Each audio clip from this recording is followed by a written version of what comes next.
la Belletteron du manuscrit Y de la Bibliothèque patrimoniale de Bastia, la chronique de Giovanni Della Grosse a fait l'objet de 2 éditions successives. Alors, en 1996, l'italianiste Matteo Giacomo Marcellesi proposait chez La Marge, je peux faire passer l'ouvrage d'ailleurs, la première édition bilingue permettant de mettre en regard la transcription de Letteron avec une traduction en français. Le texte était en outre précédé d'une longue et très riche introduction, coécrite avec l'historien Antoine Casanova, qui mettait pour la première fois l'accent sur la valeur culturelle et anthropologique de la chronique. 20 ans plus tard, Antoine Marie Gradiani proposait à son tour chez Alain Piatola une édition de Giovanni Della Grosse qui venait parachever la publication de l'ensemble des chroniques insulaires du XVIe siècle, de Philippine à Tchécal et à Della Grosse. Grâce à la découverte d'un nouveau manuscrit de la version longue de la chronique chez le libraire et collectionneur parisien Jacques Bénéi. Donc Antoine-Marie Gradiani nous offrait en 2016 une édition scientifique du texte totalement renouvelée par rapport aux éditions précédentes qui étaient restées sur la transcription du Y par la Belletteron et qui s'appuyait sur l'analyse comparée des 2 manuscrits de référence, donc le manuscrit Béné et le manuscrit Y de la version longue, et fondée sur un apparat critique issu d'une très longue fréquentation des archives génoises et de la connaissance parfaite des renouvellements de l'historiographie médiévale. En un peu plus d'1 siècle, ces 3 éditions complémentaires ont donc permis d'enrichir les connaissances et d'assurer la diffusion dans l'île de la Chronica. Ce monument patrimonial qui constitue à la fois le premier récit historiographique et la première œuvre littéraire corse.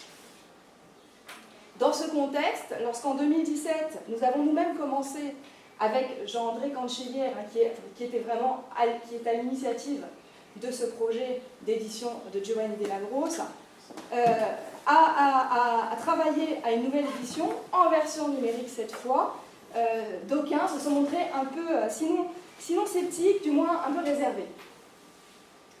Que pouvait donc nous apprendre de nouveau sur la Corse médiévale l'édition d'un texte désormais bien connu et maintes fois commenté par les historiens de la Corse? En quoi le support numérique représentait-il une innovation scientifique et non un simple relooking de la médiévistique cortenaise liée à un effet de mode? Très rapidement cependant, nous sommes parvenus à convaincre de l'intérêt du numérique pour restituer toute la complexité de notre source et ouvrir ainsi de nouvelles perspectives de recherche collaborative. Je crois que ce qui est nouveau avec cette édition, c'est qu'elle est collective. Elle est collective et elle est évolutive. C'est les 2 atouts que nous offre le numérique par rapport aux travaux de nos prédécesseurs. Donc le premier argument que nous avions mis en avant alors, notamment pour obtenir des financements européens, était celui du lien entre le récit de Giovanni Della Grosse et l'occupation médiévale du territoire. La possibilité de croiser le texte avec le terrain constitue en effet le premier intérêt et surtout l'intérêt le plus aisément perceptible d'une édition numérique de la chronique. La contribution essentielle de Giovanni Della Grosse à la connaissance de l'espace insulaire a été parfaitement mise en lumière par la thèse de Michel Ferrara, soutenue à l'Université de Corse en 2019 et qui est en cours de publication chez Alliane. Alors, comme elle l'a démontré, en tout, c'est un corpus de 114 sites fortifiés ruraux que le chroniqueur répertorie au fil de son histoire, dont la chronologie est ainsi retracée. 14 fondations au IXe siècle, 45 au XIe, XIIe siècle, 25 au XIIIe, 11 au XIVe et 19 au XVe. Sans surprise, le chroniqueur attribuait donc la plus grande partie des sites à la période dite féodale, dont les caractéristiques sont par ailleurs particulièrement bien décrites dans son récit. On note également un nouveau mouvement de fondation au XVe siècle dans le contexte des dernières guerres seigneuriales contre Gênes. Afin de confronter ce matériau à la réalité du terrain et aux données de l'archéologie, nous nous sommes tournés dès la conception du projet vers Émilie Thomas, archéologue, médiéviste, responsable d'opérations chez Arkemine, qui avait fait une thèse sous la direction de Jean-André Cancellière et de Daniel Istria à Corté. Et nous lui avons demandé de mener une enquête de terrain sur un corpus de 80 sites par rapport aux 114. Elle nous présentera tout à l'heure les résultats et les raisons de ce choix. Mais donc c'est la première étude typologique presque exhaustive de ces sites mis en regard avec la chronique. Pour l'heure, moi, ce que je voulais souligner dans cette introduction, c'est l'intérêt, en fait, de cette mise en relation du texte, de pouvoir lire le texte de Giovanni Della Grosse et d'entrer également par le texte dans l'étude du territoire et sur les sources archéologiques. Donc on a là l'exemple, si Marc, je ne sais pas si tu veux prendre la parole, du château d'Istria. Alors ici on a un exemple qui est parfaitement documenté, c'est-à-dire que nous avons une fiche déclinant les informations sur le site concerné, le site d'Istria. Cette fiche peut être exportée en format PDF, elle peut être donc également en ligne, je viens de le faire. Et quand le site est illustré, eh bien, nous avons quelques médias à disposition, également en format plein écran. Donc on voit en haut à gauche les légendes, hein, qui sont peut-être pas très visibles à l'écran. Donc tout le travail a été fait par Émilie. Légende des crédits, effectivement indiquée en haut à gauche de chaque illustration quand on est en plein. Voilà, et on voit là qu'on a également toutes les occurrences du site. Donc ça peut être très intéressant pour ceux qui font de la recherche micro-territoriale. C'est aussi bien les chercheurs en fait que le public des Corses. Donc face à cet intérêt prononcé pour les tours et les châteaux, Giovanni Della Grosse paraît beaucoup moins disert sur le réseau d'églises qui quadrillaient le territoire et dont nous retrouvons partout les traces disséminées dans le maquis. Seuls, alors c'est également Michel qui a fait ce travail de recensement, seuls 20 édifices de culte sont mentionnés par notre chroniqueur, décidément plus préoccupé de géographie politique que de géographie ecclésiastique. 7 de ces églises ne sont d'ailleurs évoquées que parce qu'elles abritaient ou elles auraient été les lieux de sépulture de personnages importants.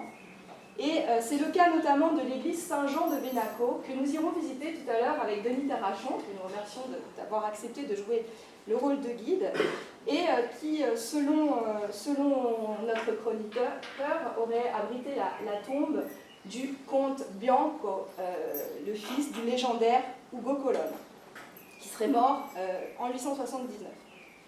Ou encore, c'est le cas de l'église de Fras, où aurait été enterré le vice-roi de Corse aragonais, Gemme Bessora, envoyé par Alphonse V le Magnanime pour gouverner la Corse en 1451, et qui est mort quelques mois après son arrivée sur l'île. Donc cette partie-là, l'étude des églises en lien avec Giovanni Della Grosse, nous l'avons réservée pour les prolongements à venir du projet d'édition numérique de Giovanni Della Grosse. On espère pouvoir financer une enquête du même type que celle qui a été menée sur les châteaux. Pour en revenir justement au château, plusieurs passages de la chronique sont significatifs de la méthode employée par notre notaire historien.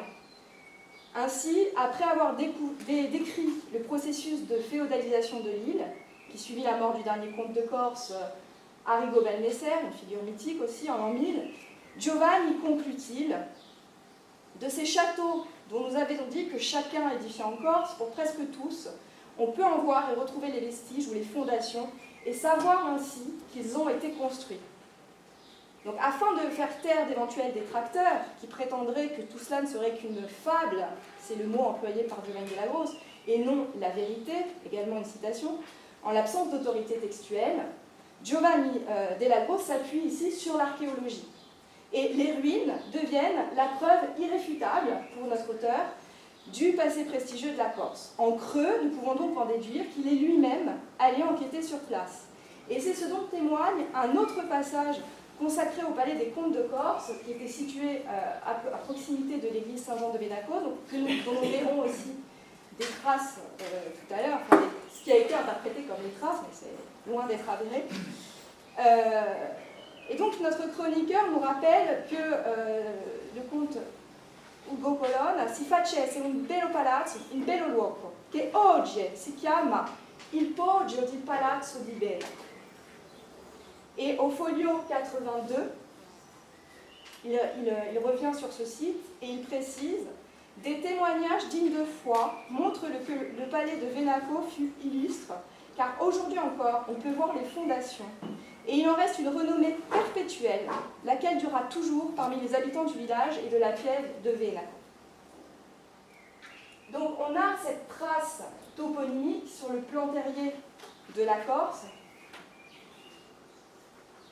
avec une difficulté toutefois, est-ce que ce toponyme, qui est donc enraciné dans l'espace insulaire et dont on a l'attestation dans le terrier, est lié à la redécouverte et à la diffusion de la chronique en Corse, ou est-il antérieur? Il se trouve qu'on a la chance donc, d'avoir un document qui atteste que le toponyme existait au XIVe siècle et qui a été édité. On a la chance d'avoir ce document grâce à Per Larsson qui en a fait l'édition. Donc la méthode de Giovanni della Grosse s'avère finalement assez proche de celle que les historiens de la Corse utilisent aujourd'hui pour retrouver les sites médiévaux, une enquête orale et toponymique associée à des prospections de terrain. Et donc ce toponyme de Poggio dello Palazzo, on le retrouve dans un acte apocryphe du XIVe siècle, édité donc par Per Larsson dans un article sur un dossier de faux documents de la Corse de 1364. Alors, si l'acte en question est l'œuvre d'un faussaire notaire, c'est une forgerie, donc il agit pour l'abbaye de Santo Stefano qui revendique des droits sur le territoire de la piève de Venaco, et comme souvent dans ces cas-là, il y a une énumération toponymique des lieux qui sont concernés. Et parmi ces toponymes, on retrouve donc cette attestation documentaire qui nous montre que finalement Giovanni della Grosse a été guidé par un toponyme existant, le Poggio dello Palazzo à Venaco, sans doute des traditions, et à partir de là, il a cru reconnaître dans les vestiges qu'il pouvait observer à son époque et que nous voyons encore, les ruines du palais d'Ugo Colonna. Alors cette méthode archéologique n'est pas sans évoquer les premiers pas justement de l'archéologie réalisée à Rome sous la conduite de Flavio Biondo. Je dois dire aussi que Michel a ouvert cette hypothèse dans sa thèse et qu'elle paraît très intéressante parce que justement Flavio Biondo, parfait contemporain de Giovanni della Grosse, était secrétaire pontifical au moment où notre notaire historien se rend à Rome à la Curie pour rendre compte à Eugène IV des difficultés du gouvernement pontifical de la Corse à cette époque. Donc on reviendra sur cet aspect biographique dans la communication de Michel Ferrin, mais je voudrais quand même souligner quelques points. Donc une rencontre entre Flavio Biondo et Giovanni della Grosse, puisque Giovanni della Grosse est resté 3 mois à Rome et il a été employé à la Curie, paraît très probable. Elle pourrait avoir été l'occasion d'échanges soutenus sur l'histoire de l'île. Biondo y aurait peut-être suggéré à Giovanni de consulter des sources carolingiennes, notamment les annales des Ginards, puisque en effet, comme le développera sans doute, ou comme l'évoquera Romain André dans sa communication sur la Méditerranée occidentale carolingienne, issue de sa thèse de doctorat soutenue en 2019 à Sorbonne Université, plusieurs offensives furent orchestrées par les empereurs, et ces offensives ont été consignées dans les annales, et les dates ont été soigneusement copiées. Or, si on prend la chronique de Giovanni della Grosse, on retrouve les dates qui sont celles données par les annales. Dans un passage de la chronique, alors cette ligne de temps qui a été développée par Marc Bonan, à partir de l'encodage des éléments datés du texte, permet de montrer à quel point les dates sont rares pour la première section. Et ce qui n'est pas étonnant, la première section est une section un peu mythique. Et dans ce récit qui est majoritairement mythique, trouver quelques dates extrêmement précises semble être l'attestation qu'il a pu consulter les annales. Donc on imagine aisément, quand on est historien de la Corse et qu'on travaille sur le Moyen-Âge et qu'on a si peu de documents, l'émoi que dut ressentir Giovanni en découvrant dans les annales, ou en tout cas dans ce que lui en disait Biondo, l'existence de ce comte carolingien Boniface auquel l'empereur avait confié la marche de Toscane et qui intervient en Corse en 828 avant d'aller attaquer Carthage. Donc cette mention des annales pourrait avoir corroboré aux yeux de Giovanni della Grosse les traditions épiques qu'il avait lui-même collectées dans l'île depuis sa jeunesse. À cet égard, le document apocryphe édité par Père Larson dont j'ai parlé tout à l'heure me paraît significatif. 100 ans avant Giovanni della Grosse, le notaire corse, je dis notaire corse puisque Père a démontré qu'il y avait des traces de Corse dans cet acte,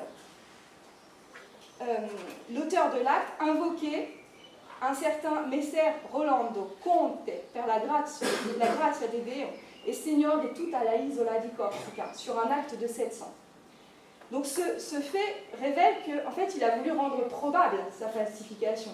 Et pour la rendre probable, il a utilisé ce qu'on pouvait penser alors, ou croire savoir, du passé de l'île. Et donc pour moi, le fait révèle les représentations du passé qui circulaient dans l'île au bas Moyen-Âge et dont Giovanni della Grosse est un témoin, mais manifestement il n'était pas le seul. C'est-à-dire que lui a donné une forme définitive à cette tradition. De même que le meunier Ménioc a permis à Giovanni Lévi d'étudier la culture paysanne dans le Frioul au XVIe siècle, finalement Giovanni della Grosse nous donne accès, et c'est à mon avis quelque chose de très intéressant et qui n'a pas été suffisamment exploité, à la culture historique dans la Corse du XVe siècle. Et l'étude de ce texte montre à quel point notre île, la Corse, s'ouvrait sur la Méditerranée.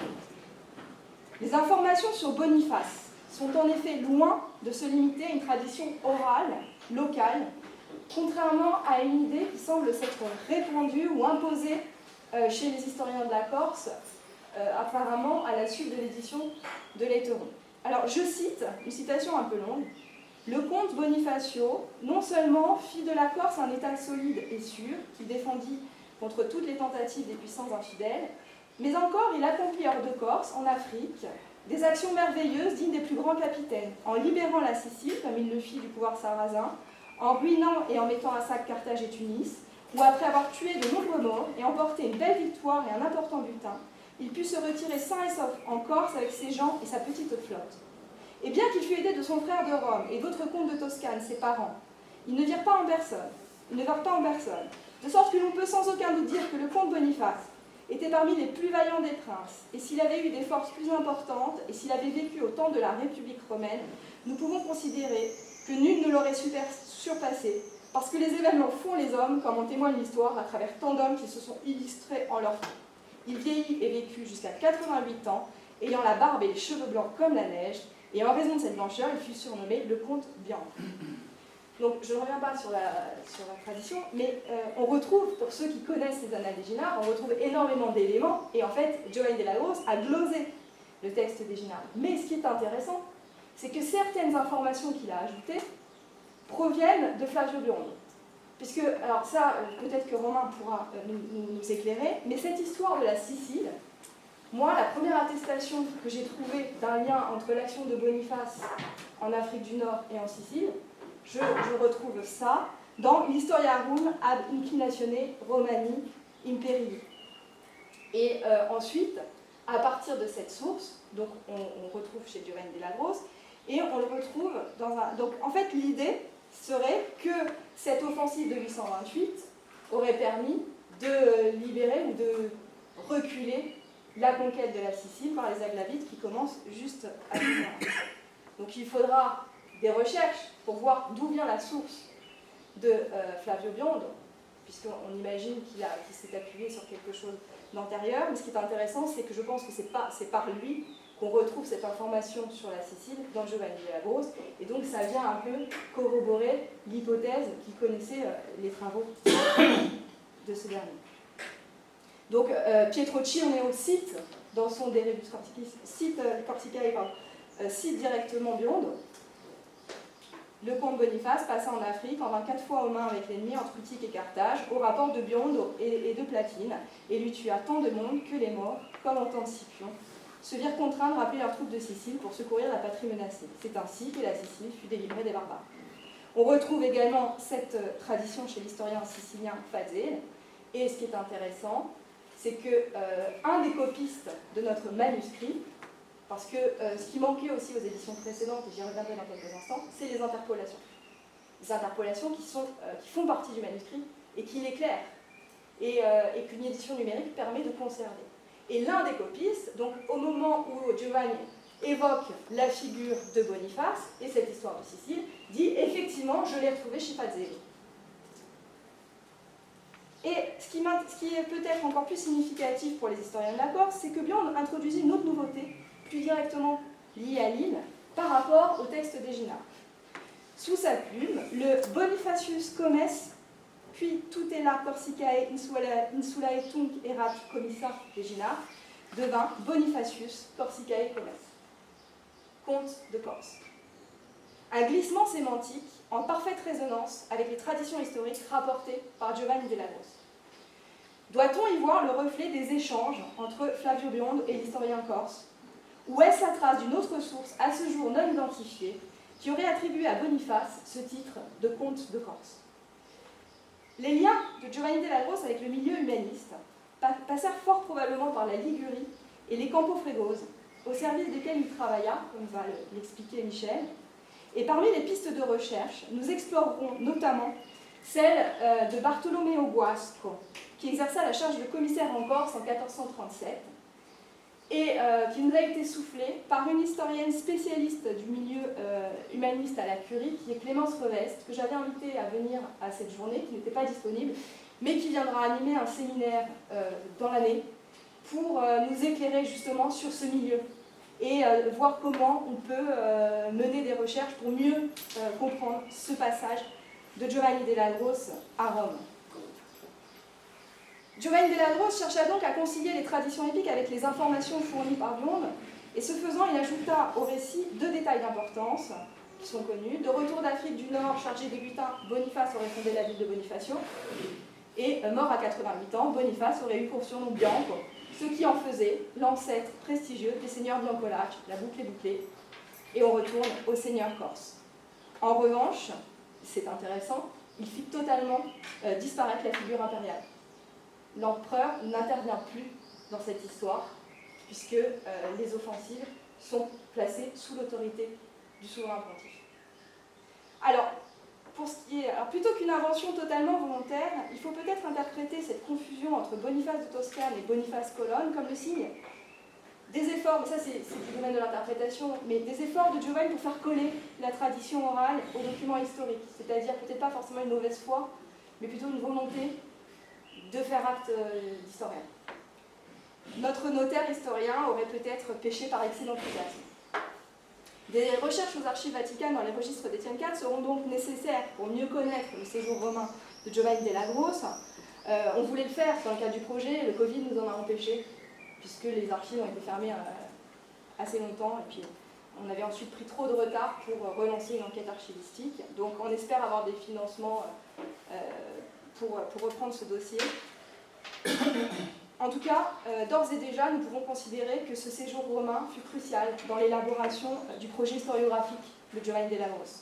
L'ombre de la ville éternelle plane en effet sur tout le récit du chroniqueur, qui, ainsi que l'a démontré Lucie Harrig, qui malheureusement n'est pas là, qui a fait une thèse en cours de publication chez Classique Garnier, qui a fait une thèse à la Sorbonne Université sur les différents manuscrits de la chronique, une thèse plus de philologie romane. Et elle relève également le fait que cette chronique est un discours politique sur la Corse, et que ce discours politique, l'essence de ce discours politique, c'est de faire de la Corse un royaume vassal de la papauté. Donc une vision politique de notre notaire chroniqueur qui reflète les revendications pontificales sur les îles Tyrrhéniennes, telles que la communication de Corrado Z, issue de sa thèse publiée chez Vita et Pensiero, nous les fera découvrir cet après-midi. Ce règne di Corsica trouva sa plus belle expression dans le deuxième tiers du XVe siècle, à l'époque du gouvernement de Vincentelo d'Istria, nommé vice-roi de Corse par Alphonse le Magnanime en février 1418. Donc si l'échec du siège de Bonifacio en janvier 1421 ne permit pas la réunion d'un parlement pensé comme l'acte de naissance du dit royaume, l'organisation d'un synode à Corté en 1426, placé sous l'autorité spirituelle de Martin V, mais également sous l'autorité laïque de notre vice-roi Vincente, permit de mettre en scène à travers un cérémonial qui nous est malheureusement impossible d'étudier, faute de sources, ce royaume de Corse. Giovanni della Grosse est en effet étonnamment silencieux sur cet événement d'importance, quand même, un synode organisé par le pape après son retour à Rome, quand on connaît la pensée de Giovanni della Grosse sur l'importance du souverain pontife en Corse, et d'autant plus étonnant ce silence que nous savons par Philippine que c'est Giovanni della Grosse qui a rédigé les actes. Alors, ce choix du silence est éloquent. En froid avec son ancien maître, Vicente, Giovanni ne souhaitait sans doute pas rappeler, enfin c'est comme ça qu'il interprète, un événement qui avait assis sa légitimité. Aussi est-ce la figure du tyran qui ressort du portrait au vitriol que notre chroniqueur brosse de Vicente Lodistria. Ça montre aussi les partialités du texte, mais des partialités toutefois qui malgré son amertume, qui ne nuisent en rien à la précision du récit, que de nombreuses pièces des archives de la couronne d'Aragon, et c'est ce que permettra de montrer notre édition numérique, puisque je ferai des liens avec les documents d'archives qui ont été retrouvés, brosse de Vicente Lodistria. Donc Giovanni della Grosse décrit notamment l'origine de la fortune et de la renommée de Vicente, l'activité corso-piratique menée dans le détroit de Bonifacio au début du XVe siècle, et ce lien du vice-roi avec l'univers marin et son inscription dans les réseaux corsaires catalans a été trop souvent occultée. Et la communication de Laure-Hélène Gouffran, qui est spécialiste de cette question de la corso-piraterie méditerranéenne, va permettre, et c'est pour ça que nous l'avons sollicité, de replacer justement Vicente dans un contexte et de replacer la Corse dans son univers méditerranéen, dans son histoire maritime. Alors, au travers de ces quelques exemples qui restituent dans l'esprit de notre journée méditerranéenne la complexité et l'intérêt de notre source, au-delà de la simple histoire locale dans laquelle on l'a souvent enfermée, nous avons souhaité suggérer les renouvellements qu'une annotation critique collective permettront d'apporter à la connaissance de la chronica et, par extension, de la Corse médiévale. Pour en revenir à l'apport d'une édition numérique, il est un autre aspect que nous n'avons pas encore abordé, c'est celui des manuscrits et de l'enquête philologique. Le support numérique offre en effet la possibilité à n'importe quel lecteur de consulter directement le manuscrit de référence, ce qui nous a semblé fondamental, dont les travaux d'Antoine-Marie Gradian et de Luciari, on s'est rangé derrière eux, ont déterminé qu'il s'agissait désormais du Béné. La comparaison avec l'Y plaide pour un manuscrit antérieur, donc comme on l'a montré sur le schéma tout à l'heure, sur le stéma des différents manuscrits. Le développement de la base permettra en outre de faciliter les comparaisons par insertion de feuillets des autres manuscrits, et notamment du Y, c'est-à-dire qu'en relevant des variantes, comme le manuscrit grec est lui-même numérisé, eh bien, ces feuillets et ces variantes seront accessibles aux lecteurs et surtout aux spécialistes. Toute la notation philologique se verra ainsi non seulement facilitée, mais valorisée. Le caractère évolutif inhérent au numérique offre en outre, et je le dis parce que j'ai des spécialistes dans la salle, offre des possibilités infinies de correction et d'enrichissement critique. Donc nous avons établi en fait l'outil qui va nous permettre de travailler, mais le travail commence maintenant. Par rapport aux éditions précédentes, l'intérêt du numérique, et je l'ai un peu évoqué tout à l'heure, réside également dans le fait de permettre de conserver les nombreuses interpolations afin de préserver l'intégrité du manuscrit sans pour autant nuire à sa compréhension, au moyen d'un système d'encodage propre. Donc ces interpolations qui ont été signalées par les transcripteurs, donc Lucie Harry et Michel, seront signalées par un système d'encodage. Peut-être que ces interpolations, on en trouvera plus aussi. Peut-être qu'il y en a qui sont évidentes, il y en a qui vont demander un travail collectif. Et il y a un exemple particulier sur lequel je vais revenir, c'est l'exemple d'une note sur Vicente qui nous renseigne sur l'origine du manuscrit et sur les copistes qui ont travaillé manifestement pour Vasquez de Lec. Donc il y a Raoul Colonna Cesari Roca avait au début du siècle fait l'hypothèse qu'en fait ces manuscrits étaient liés à ce personnage qui était secrétaire de Philippe II et dont les origines avaient été un peu décriées dans le siècle d'or espagnol et qui voulait donc montrer qu'il avait des origines nobles. Et il descendait de Giampaolo di Leca. Et il a fait travailler un certain nombre de spécialistes dans les archives de la couronne d'Aragon qui ont intégré en interpolation des documents des archives. Ce qui est intéressant, c'est que les prédécesseurs, par exemple Grégory, qui a fait une édition de la chronique, a mis en annexe ces documents, mais sans nous dire qu'en fait ces documents, ils ne les avaient pas trouvés. En fait, il s'est contenté de recopier ce qui était dans le manuscrits. Donc c'est pour dire qu'il y a aussi une partie pour les historiens modernistes, il y a aussi un gros travail à refaire sur ces réécritures. Donc la chronique, dont nous n'avons conservé que des copies modernes, a de fait été qualifiée par Lucieri de compilation historique. L'étude du manuscrit doit donc prendre en compte l'idée de sédimentation et de réécriture successive. En définitive, il s'agit d'un monument document où nous devons entreprendre l'archéologie afin d'en restituer les différentes strates. Dans cette perspective, l'encodage du texte, en facilitant les études, et je finirai là-dessus, stylistiques et linguistiques, doit ouvrir de nouveaux horizons de réflexion. Tous les lecteurs, je crois pouvoir l'affirmer, tous les lecteurs de Giovanni della Grossa ont pu constater que certains passages semblent être insérés dans son récit à partir de sources externes, le plus souvent orales. Le cas le plus connu étant celui du Muscone de Freire, où on sent qu'il y a une pause dans le récit pour raconter une tradition telle qu'elle était racontée oralement. L'analyse stylistique et linguistique à l'aide de logiciels spécialisés va permettre de transformer cette impression de lecture en données scientifiquement exploitables. Nous avons évoqué la question des copistes successifs de la chronique. Le texte soulève un autre problème historiographique, à mon sens. Giovanni della Grossa s'est-il appuyé sur des documents écrits antérieurs, voire une chronique plus ancienne? Avant de laisser place aux communications et aux échanges, je souhaiterais donc achever mon introduction sur la question particulière de la langue du texte et des perspectives de collaboration entre linguistes et historiens qui seront évoquées entre nous dans une discussion un peu informelle sur les possibilités, dans le cadre de notre table ronde conclusive. Sans doute parce qu'il souhaitait s'adresser avant tout aux Corses, Giovanni della Grossa a choisi d'écrire son histoire en langue vulgaire et non en latin, comme c'était l'usage à Gênes, et dans l'historiographie humaniste de ses contemporains que nous avons évoquée.